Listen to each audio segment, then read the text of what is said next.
Welcome बच्चों, welcome to chemistry with Sachin.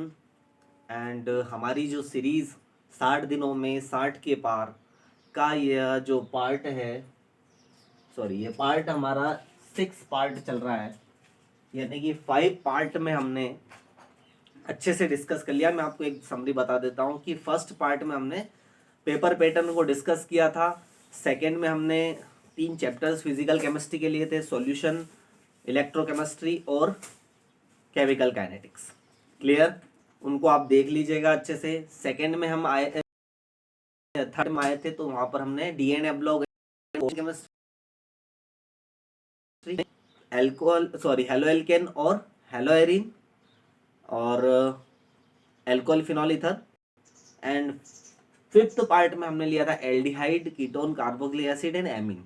इतने chapter हमारे हो चुके थे। लास्ट चैप्टर हमारा बायोमोलिक्यूल बचा था और इसके लिए हमने पार्ट 6 को क्या किया, शूट करने का सोचा। अब इस पार्ट 6 में सिर्फ बायोमोलिक्यूल नहीं, कुछ इंपॉर्टेंट बातें भी आपसे की जाएगी, लेकिन पहले हम बायोमोलिक्यूल्स को देख लेते हैं कि इसको हमें कैसे प्रिपेयर करना है। तो सबसे पहले कह दूं, बहुत अच्छा जो है, बहुत ही अच्छा ये टॉपिक है, बहुत ही अच्छा चैप्टर है। इसको आपको थॉरोली पढ़ना चाहिए, क्योंकि ये आगे आने वाली एग्जाम्स, कॉम्पिटेटिव एग्जाम में भी आपको ये चैप्टर बहुत ही हेल्प करेगा और बहुत ईजी है ना। अगर सीबीएसई बोर्ड के अकॉर्डिंग देखा जाए तो यहाँ से क्वेश्चन कैसे आते हैं, किस तरह के आते हैं, मैं आपको बता देता हूँ कि क्वेश्चन आते हैं यहाँ पर क्लासिफिकेशन बेस्ड है ना। अगर मैं कहूँ आपके लिए इस चैप्टर को भी अगर मैं सिंपल करूँ तो आपको क्लासिफिकेशन बेस्ड क्वेश्चन आते हैं। और स्पेशल क्लासिफिकेशन किसका आपको समझ में आना चाहिए, कार्बोहाइड्रेट का। ठीक, और कार्बोहाइड्रेट का क्लासिफिकेशन समझने के साथ साथ इसमें जो एग्जाम्पल है वहां से क्वेश्चन आते हैं भैया। जैसे कि भैया माल्टोज क्या है ना, डाइसेकेराइड है, मोनोसेकेराइड है, पॉलीसेकेराइड है, क्या है ना, स्टार्च क्या है, पॉलीसेकेराइड है, क्या है, इस तरह से। इन स्टार्च है, सेल्यूलोज है, इनकी स्ट्रक्चर के बारे में आ सकता है। तो ये आपको पता कहाँ से चलेगा, जब आप पीवाईक्यू लगाएंगे और इंटेक्स लगाएंगे, एक्सरसाइज लगाएंगे। मैं कह रहा हूँ सफिशियंट है, ठीक है, सफिशियंट है इंटेक्स, एक्सरसाइज और ये। लेकिन उससे भी पहले इसको 2 बार अच्छे से पढ़ना है। एक बार पढ़ना, फिर क्वेश्चंस लगाना, नहीं लगेंगे लेकिन फिर दूसरी बार पढ़ना, ताकि ये चैप्टर आपके लिए बहुत ज़रूरी है। बायोलॉजी वालों के लिए तो और भी ज़रूरी, क्योंकि दोनों तरफ हो जाएगा, है ना। बायो में भी बायोमोलिक्यूल्स है और इसमें भी, केमिस्ट्री में भी। तो इसको थोड़ा कोरिलेट करके थोड़ा पढ़ना ज़्यादा अच्छा रहेगा। थोड़ा सा जो याद रखने वाली चीज़ें ज़्यादा है ना, मेमोरी बेस्ड ज़्यादा है कि इसको याद रखना है। लेकिन और अगर मैं सिंपल करूँ तो और कहाँ से क्वेश्चन यहाँ पर इंपॉर्टेंट आते हैं, तो यहाँ पर जो रिएक्शन है ग्लूकोज को लेकर, है ना, ग्लूकोज के साथ में रिएक्शन विद ग्लूकोज, यहाँ से क्वेश्चन देखे गए हैं ज़्यादा से ज़्यादा, है ना। SCN से वगैरह वगैरह आप देखोगे तो 4-5 चीजें है ना, कि ग्लूकोज को की स्ट्रक्चर के एविडेंस के थ्रू जब हमने रिएक्शन करना चाहिए, है ना। बहुत इंपॉर्टेंट है बेटा ना, यहाँ से क्वेश्चन आएंगे, मैं बता रहा हूँ सच आपको।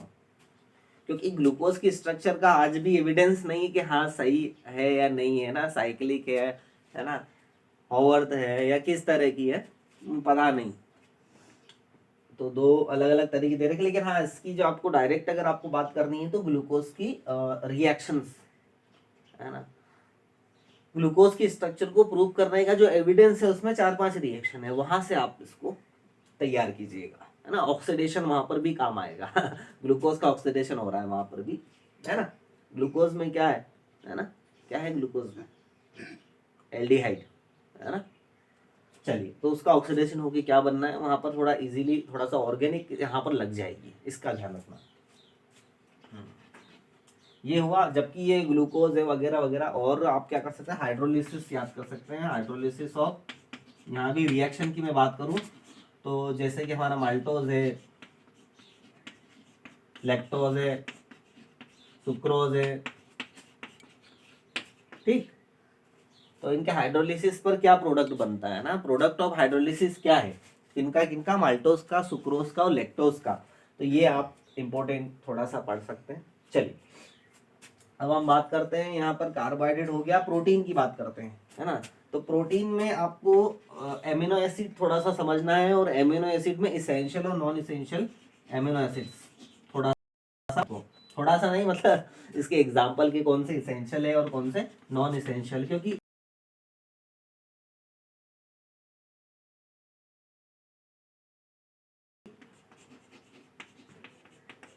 essential and non essential amino acids because example based question, मैंने कहा ना कि इस चैप्टर में एग्जाम्पल बेस्ड क्वेश्चन बहुत है, ठीक, एग्जाम्पल बेस्ड क्वेश्चन बहुत है। तो विटामिन में ये हो गया आपके लिए, सॉरी प्रोटीन में, है ना। फिर उसके बाद में प्रोटीन में कुछ स्ट्रक्चर ऑफ प्रोटीन से भी क्वेश्चन आ जाता है। तो स्ट्रक्चर ऑफ प्रोटीन, और स्ट्रक्चर ऑफ प्रोटीन में आप जाएंगे तो बेस्ड ऑन में जैसे कि आपको दिखने को मिलेगा कि ये तो चलो primary secondary tertiary quaternary structure अलग हो गई, इसी में मैं इंक्लूड कर देता हूँ ग्लोबुलर प्रोटीन और फाइब्रस प्रोटीन को, है ना, फाइब्रस और ग्लोबुलर प्रोटीन, इनके एग्जाम्पल करके जाना, है ना, इनके एग्जाम्पल करके जाना कि कौन सा ग्लोबुलर प्रोटीन है और कौन सा फाइब्रस प्रोटीन है। क्लियर हुई बात ये यहाँ तक, है ना। चलिए प्रोटीन की भी हमने बात कर ली, इतनी सी, एटलीस्ट इतनी सी नहीं, वहां पे तो पूरा पेपर ये तो पूरा पढ़ के जाओ यार, है ना, बायोमोलिक्यूल तो, लेकिन फिर भी आपको लगता है कि हम नहीं कैच कर पा रहे हैं, तो ये कैच कर पाने के लिए ये चीजें मैंने लिख दी आपको कि इतनी तो कम से कम कैच करके जाओ, उसको माइंड में बिठा के जाना, है ना, क्योंकि क्वेश्चन आएगा। और एक चीज और अच्छी बात मुझे यहाँ पर पता लगी कि इसमें सैंपल पेपर में भी आपको केस बेस्ड स्टडी में दे रखा है ना ये चैप्टर। तो ऐसे चैप्टर जो कि क्या है, थोड़े से मेमोराइज वाले हैं, मेमोरी वाले हैं, रटने वाले हैं ना, चीज़ों को ध्यान रखने वाले, तो उन्हें केस बेस्ड में ही रखता है ज़्यादातर। तो अच्छी बात है कि केस बेस्ड स्टडी में आए।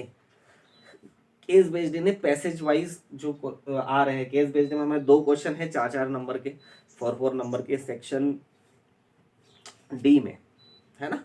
तो वहाँ पर आए तो अच्छी बात है, बायोमोलिक्यूल संभावनाएं ज़्यादा है, पॉसिबिलिटी ज़्यादा है केस बेस्ड स्टडी की। दूसरी एक और चीज़ मैं आपको बता देता हूँ कि लास्ट ईयर तो ये बायोमोलिक्यूल था नहीं, सेकेंड टर्म में आई थी, तो इस वजह से केमिकल काइनेटिक्स आया था केस बेस्ड स्टडी वाला क्वेश्चन। लेकिन इस बार थोड़ा पैटर्न चेंज है, 2 क्वेश्चन आ रहे हैं, तो हो सकता है मे भी पॉसिबल यहाँ से आए, तो वो क्वेश्चन तो, वो जो क्वेश्चन का आंसर वो तो जाना ही नहीं चाहिए, है ना, क्योंकि वो तो हिंट दे रखेगा वहाँ पर केस बेस्ड। तो जो भी केस बेस्ड स्टडी से रिलेटेड आपके पास कोई जो भी बुक हो, या बुक में भी आपको इस तरह के पैसेज वाइज आपको मिले, है ना, तो वो बायोमोलिक्यूल के रेफरेंस में जरूर तैयार करना, मेरा यूँ कहना है आपसे, ठीक, बायोमोलिक्यूल रेफरेंस में जरूर तैयार करना बच्चों। क्लियर हुई बात। आई थिंक कुछ इशू आ रहा है, 1 मिनट।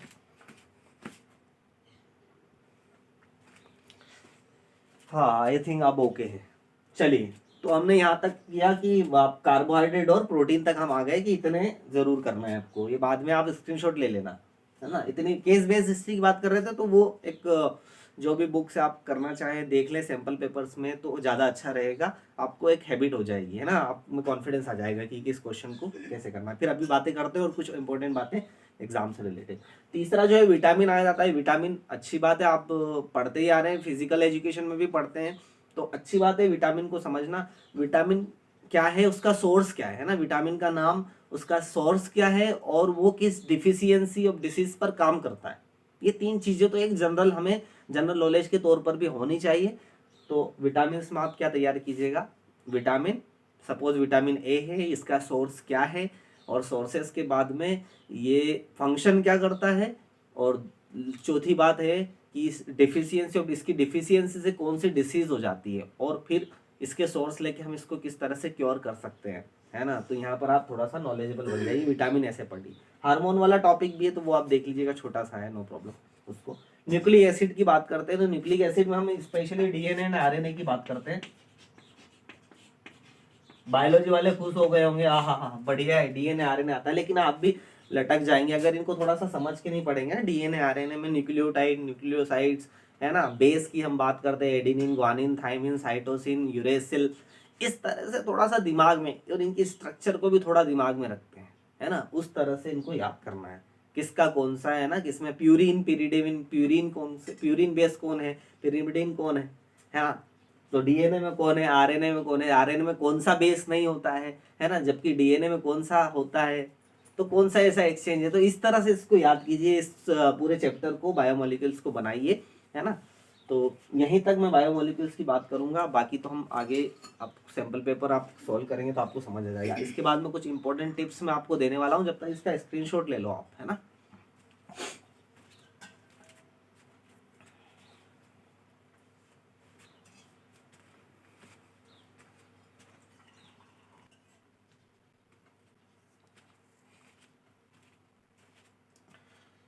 चलिए बच्चों, आपको जो मैंने किया है, किस नीयत से मैंने किया है आपके लिए, ये आप बखूबी जान चुके होंगे।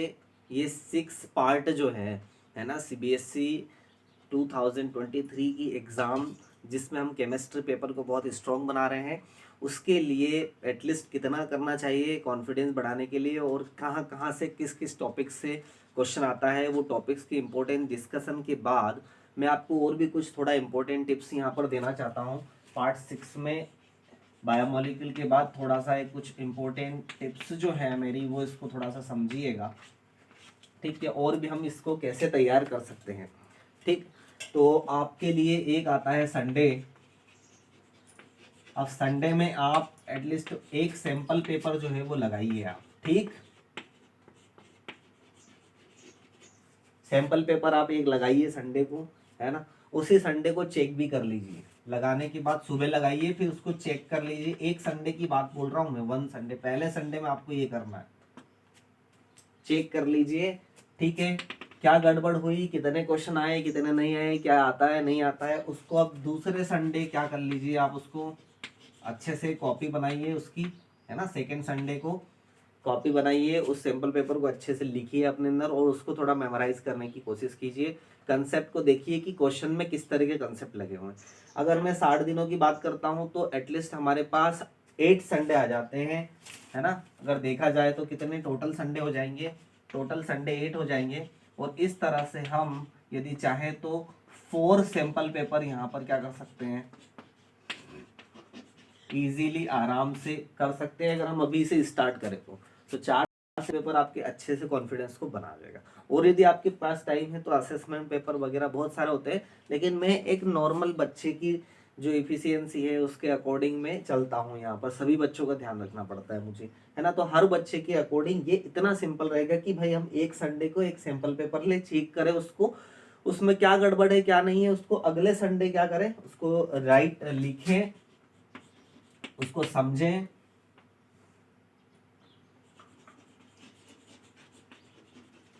और फिर इस पर काम करें, है ना, उन क्वेश्चंस पर काम करें, तो इजीली हमारी बहुत पेपर देने की जो आदत है वो भी हो जाएगी। क्लियर हुई बात यहाँ से इतनी। चलिए, दूसरी केमिस्ट्री में क्या होता है कि जो क्वेश्चन है उसको थोड़ा सा 2 बार पढ़ने की आदत डालिए आप, है ना। क्योंकि अभी ऑब्जेक्टिव 18 ऑब्जेक्टिव टाइप है, तो है ना, उसमें किसी क्वेश्चन को थोड़ा सा अगर नोट आ गया है, आप उसको यस समझ रहे हैं ना, जिसमें नो नोट लिखा हुआ है लेकिन आप उसको यस समझ, तो थोड़ा सा क्या है, प्रैक्टिस पर आएगा ये, है ना। आपको लगेगा कि अरे यार ये तो मैं इस तरह से कर रहा था क्वेश्चन, लेकिन ये क्वेश्चन तो ऐसा निकला। तो जब आप गलत करते हैं तो आपको समझ में आता है, और गलत आप कब करते हैं, जब आप कुछ करते हैं, इस बात का ध्यान रखिएगा, ठीक है। समझ में कब आता है आपको अच्छे से, जब आप कुछ गलत कर लेते हैं ना, आपके द्वारा गलत हो जाता है, फिर उसको करेक्ट किया जाता है। लेकिन गलत भी कब होता है, आप कुछ थोड़ा करेंगे, बैठे बैठे आप रहेंगे कि नहीं हो जाएगा, ऑटोमेटिकली हो जाएगा, ये हो जाएगा, बहुत सारे एक्सक्यूजेस ले लेंगे आप, ये नहीं है, वो नहीं है, रिसोर्सेस नहीं है, सिलेबस हमारा कंप्लीट नहीं हुआ है। तो इन सब बातों का काम गया है, ये आप पे डिपेंड करता है कि आप 60 दिनों में 60 के पार जाते कि नहीं जाते। मैंने अपनी ओर से तो अपनी सारी जो है जो भी है, और भी आगे आपके यदि कमेंट सेक्शन में आएंगे तो मैं आपकी मदद करूंगा, लेकिन आप जो भी चाहेंगे उसके लिए मैं टाइम निकाल कर करूंगा। लेकिन आप क्या कर रहे हैं इसको बहुत ज़्यादा इंपॉर्टेंट, इसीलिए मैं इंपॉर्टेंट टिप्स यहाँ पर दे रहा हूँ कि आपको क्या करना चाहिए। अब इन 6 पार्ट के बाद में आपको एक क्लैरिटी आ गई होगी कि चैप्टर को इस तरह से पढ़ना है। जब भी पढ़ोगे तो ये सारे जो इस साइड वाले मैंने जो लिखे हैं टॉपिक, इनको थोड़ा सा हाईलाइट करते जाना यार, इनको इनके छोटे छोटे नोट्स बनाते जाना एक कॉपी में, कि इनको हमें थोड़ा सा पढ़ना है ना, इन फॉर्मूलेस को हमें याद रखना है, मेमोराइज करना है, इसको अप्लाई करना आना चाहिए। तो यही कुछ बातें हैं, और इन बातों के थ्रू आप अच्छे से नंबर लेके आ सकते हैं। और नंबर लाना ही हमारा ध्येय नहीं है, केमिस्ट्री को समझते हुए जाना भी हमारा ध्येय है, ठीक है। तो केमिस्ट्री को समझते हुए जाओगे, लेकिन जब आप एंग्जियस नहीं होंगे, है ना, चिंतित नहीं होंगे, तभी आप समझ पाएंगे। तो ये चिंता कम करने के लिए मैंने ये पार्ट बनाए हुए हैं। सो इस सीरीज को पूरा देखिए। आगे आपके लिए क्या क्या आ सकता है ये तो मैं भी नहीं जानता, लेकिन हाँ जो भी आएगा अच्छा आएगा। तो ठीक है, पढ़िए और अच्छा लगता है तो शेयर कीजिए। और आपका बहुत बहुत शुक्रिया देखने के लिए, और आप ही के लिए हैं सारी चीज़ें। तो ऐसे ही प्यार देते रहिए, और आप बताते रहिए कि मुझे क्या करना चाहिए इसमें, है ना। आपके अकॉर्डिंग चल सकता हूँ थोड़ा बहुत, है ना, अगर आपको लगता है तो। खैर मैंने आपको कहा ही है कि ऑर्गेनिक रिएजेंट की तो जो इम्पोर्टेंट है वो तो मैं आपकी एक वीडियो लेके आके बना सकता हूँ। उसके बाद हम देखते हैं क्या आपके लिए बहुत ज़्यादा इम्पोर्टेंट रहेगा इस एग्ज़ाम के लिए, क्योंकि हम सब साथ मिलकर क्या हुए चलने लग गए हैं। तो ये एग्ज़ाम हमारे लिए कोई बड़ी बात नहीं है, और सच में नहीं है बड़ी बात, है ना, सीबीएसई बोर्ड। तो आज का टेंशन में थोड़ा सा रिड्यूस कर पाया तो इसके लिए थोड़ा लाइक शेयर कर देना। और टेंशन रिड्यूस करने के बाद एक अपना गोल सेट बनाना अपनी स्ट्रेंथ के अकॉर्डिंग, और उस गोल पर लग जाना। क्लियर है। और बाकी जो भी कुछ प्रॉब्लम आए तो आप उससे पूछ सकते हैं, डीएम कर सकते हैं। So thank you so much. और इसी तरह हमारी ये सीरीज यहाँ पर ख़त्म होती है। तो ओके बच्चों, पढ़ते रहिए और बनाते रहिए स्कोर, और मेरी ब्लेसिंग्स आपके साथ में है, और मैं आपके साथ हूँ। Thank you so much again. Okay, bye bye.